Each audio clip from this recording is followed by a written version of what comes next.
एक दफ़ा एक जंगल में बहुत खूबसूरत बिल्ली और उसका बच्चा रहता था। वो माँ बेटा बहुत प्यार से रहते थे। उनका बहुत खूबसूरत सा घर था और वो एक दूसरे से और उनका जो घर था उसमें बहुत सी चीज़ें थी। उसने अपने बच्चे के लिए बहुत से खेलने की चीज़ें आराम के लिए रखी हुई थी। एक दिन किटन कहता है मैं तो बाहर जंगल में घूमने जाऊंगा। जब वो घूमने जाता है तो वहाँ गुम हो जाता है और उसको कुछ समझ नहीं आती। वो रोता है, चीखता है, चिल्लाता है। इतने में वहाँ एक शेर आ जाता है।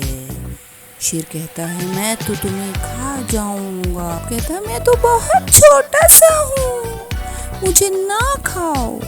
शेर कहता है मैं खा जाऊंगा। इतने में एक मंकी आता है और वो उसको वहाँ से उठा के ले आता है और उसको बहुत प्यार करता है। कहता है मैं तुम्हें घर छोड़ दूंगा, परेशान नहीं हो। वो उसका फ्रेंड बन जाता है। इतने में एक ज़ेब्रा आ जाता है। ज़ेब्रा कहता है तुमने कहाँ जाना है? कहता है मैंने अपनी मामा के पास जाना है। ज़ेब्रा कहता है मैं तुम्हें ले जाऊंगा तुम्हारी मामा के पास।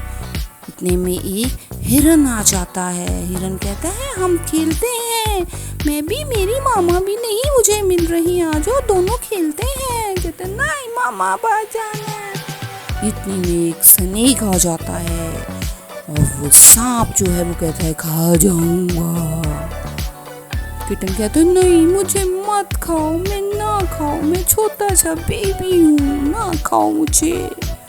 स्नेक कहता है चलो जाओ घर चले जाओ, अपनी मम्मा के पास चले जाओ। वो फिर आके अपनी मम्मा से बहुत सा प्यार करता है। मम्मा उसकी थोड़ी सी पिटाई करती है लेकिन फिर उसको और प्यार करती हैं, उसको खाना देती हैं और कहती हैं अब बाहर नहीं जाना आपने।